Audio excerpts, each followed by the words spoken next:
Hello students, मैं doctor Vinay Singh syndicate IAS के इस बड़े मंच पर एक बार पुनः आप सबका स्वागत करता हूं। आज का अध्ययन का जो विषय है उस संदर्भ में मैं आपको स्पष्ट कर देता हूं कि यह विषय न्यायपालिका में भ्रष्टाचार से जुड़ा हुआ है और विशेषकर अभी जो एक हालिया मामला उभर कर सामने आया है, दिल्ली उच्च न्यायालय के न्यायाधीश न्यायमूर्ति यशवंत वर्मा के संदर्भ में, जिन्हें महाभियोग के द्वारा हटाने की मांग की जा रही है।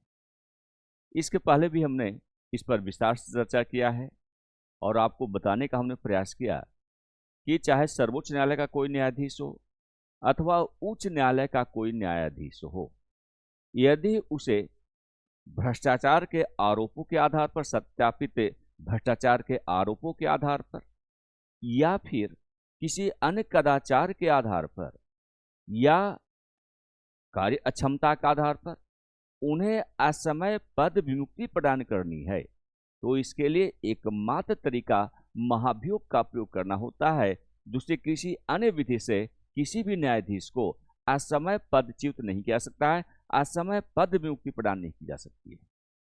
तो दरअसल में आज की क्लास में हम इस बात को समझने का प्रयास, वैसे इस पर तो काफी विस्तार चर्चा हुई है और हमने समझाने का प्रयास किया कि कैसे महाभियोग प्रारंभ किया जाता है, महाभियोग में आरोपों को कैसे सत्यापित किया जाता है, या फिर यह भी हमने समझाने का आपको प्रयास किया कि महाभियोग संबंधी संपूर्ण प्रक्रिया क्या होती है, उसका प्रभाव क्या होता है। इन तमाम पहलुओं पर हमने यहाँ पर अध्ययन में आपको बताने का प्रयास किया था।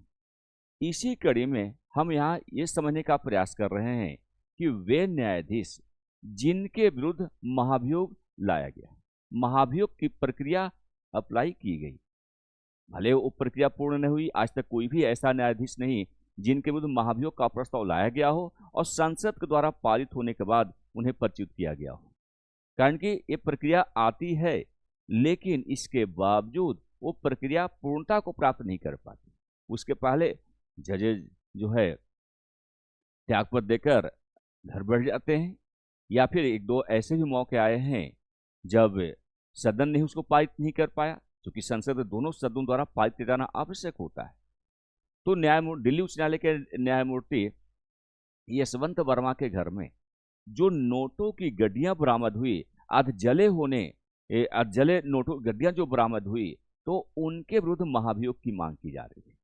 और हमने ये भी समझाने का प्रयास किया है कि भारतीय न्यायपालिका के इतिहास में सर्वोच्च न्यायालय या उच्च न्यायालय के न्यायाधीश के विरुद्ध महाभियोग की कार्यवाही बहुत कम बार आयोजित की गई है। तो यहां पर हम आज समझने का प्रयास कर रहे हैं कि वे कौन कौन से जज हैं या न्यायाधीश रहे हैं जिन्हें महाभियोग का सामना करना पड़ा।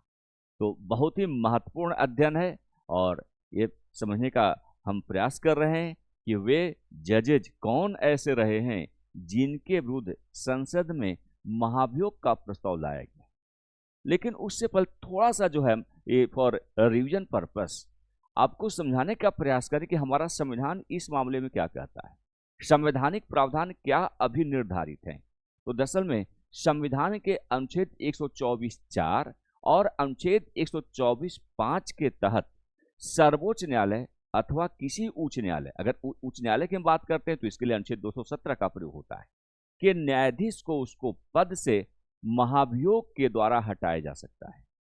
और न्यायाधीशों को हटाने का जो प्रस्ताव है, महाभियोग का जो प्रस्ताव है, संसद के दोनों सदनों के द्वारा विशेष बहुमत से पारित करना आवश्यक होता है। और हमने इसके पहले भी आपको स्पष्ट किया कि विशेष बहुमत का सीधा सा अर्थ होता है कि उस सदन की कुल सदस्यों की संख्या का बहुमत और मतदान करने तथा उपस्थित रहने वाले जो सदस्य हैं उनके 2/3 बहुमत से ऐसे प्रस्ताव को पारित करना अनिवार्य होता है।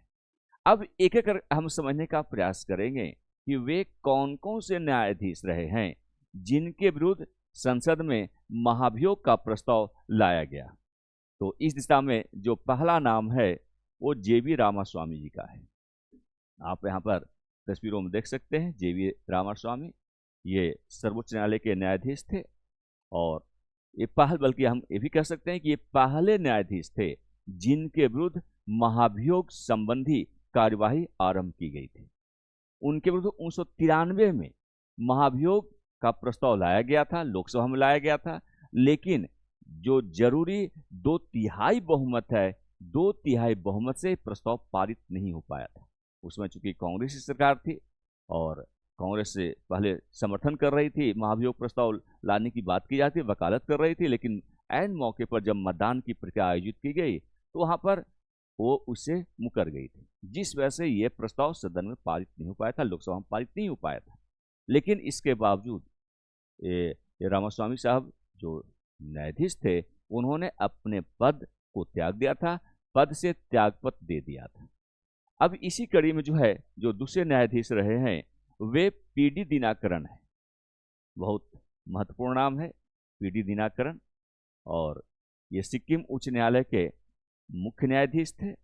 और जुलाई 2011 में भ्रष्टाचार, भूमि हड़पने और न्यायिक पद के दुरुपयोग के आरोपों की वजह से सिक्किम उच्च न्यायालय के मुख्य न्यायाधीश पीडी दिनाकरन के खिलाफ महाभियोग का प्रस्ताव लाया गया था, लेकिन उसके पहले उन्होंने त्यागपत्र दे दिया था।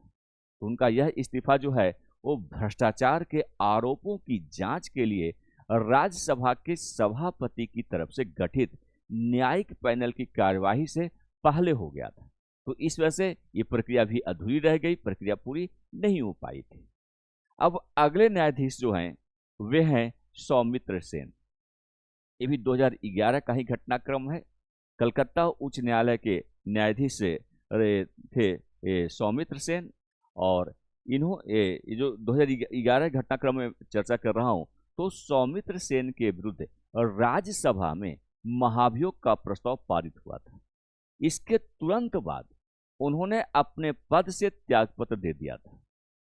वे पहले ऐसे न्यायाधीश थे जिन पर भ्रष्टाचार के मामले में राज्यसभा में प्रस्ताव आया और वह पारित भी हो गया था। हालांकि लोकसभा तक जाने की आवश्यकता नहीं पड़ी, कारण कि उसके पहले ही उन्होंने अपना पद छोड़ दिया था, अपने पद से त्याग पत्र दे दिया था। तो इस वजह से जो है अब यहां भी प्रक्रिया जो है अधूरी रह गई, त्यागपत्र हो गया। महाभियोग की प्रक्रिया जो है क्योंकि केवल राज्यसभा में पूरी हो पाई, लोकसभा में वह प्रस्ताव जाने की आवश्यकता ही नहीं पड़ी।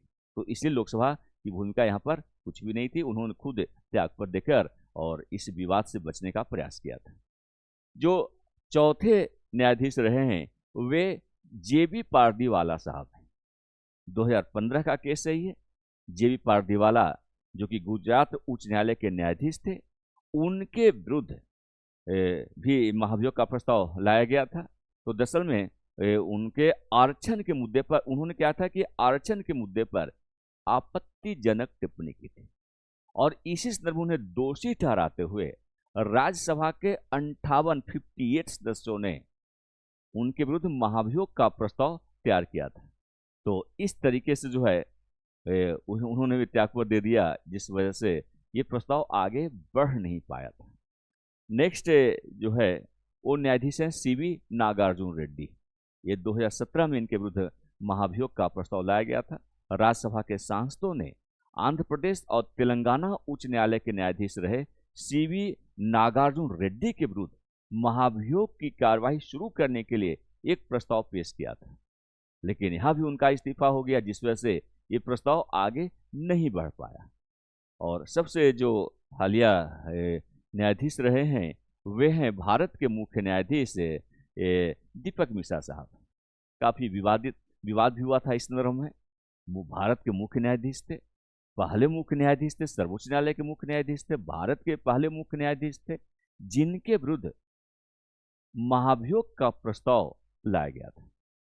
यह घटनाक्रम मार्च 2018 का है, जब विपक्षी दलों ने न्यायमूर्ति दीपक मिश्रा के विरुद्ध महाभियोग का प्रस्ताव पेश करने के लिए एक मसौदा प्रस्ताव तैयार किया था, और उनके जो एलिगेशन लगाए गए थे वह एलिगेशन आगे बढ़ नहीं पाया था, जांच में जो साबित नहीं हो पाया था, इसलिए महाभियोग प्रस्ताव राज्यसभा में प्रस्तुत ही नहीं किया सका। उन्हें त्यागपत्र देने की आवश्यकता ही नहीं पड़ी, क्योंकि जो आरोप महाभियोग प्रस्ताव में लगाए गए थे वे आरोप आगे बढ़ नहीं पाए, उसमें मेरिट की कमी थी, जिस वजह से उन्हें न तो त्यागपत्र देना पड़ा और न उनके विरुद्ध प्रस्ताव आगे ही बढ़ पाया। तो ये कुछ कुल 6 ऐसे न्यायाधीश रहे हैं, चाहे आप सर्वोच्च न्यायालय के न्यायाधीश की बात करें, चाहे आप उच्च न्यायालय के न्यायाधीश की बात करें, जिनके विरुद्ध अब तक महाभियोग की प्रक्रिया या तो आरंभ की गई है, वो या फिर महाभियोग की प्रक्रिया जो है अपने प्रारंभिक चरण में ही समाप्त हो गई हो। लेकिन अब तक कोई भी एक न्यायाधीश ऐसे नहीं रहे हैं जिनके विरुद्ध महाभियोग का प्रस्ताव लाया गया हो और वो पूर्णता को प्राप्त किया हो, यानी प्रक्रिया पूर्ण रूप से संसद के दोनों सदनों द्वारा पारित किया गया हो, राष्ट्रपति के द्वारा उस पर हस्ताक्षर किया गया हो और उस आधार पर उन्हें पदच्युत किया गया हो। इसकी नौबत नहीं आई है।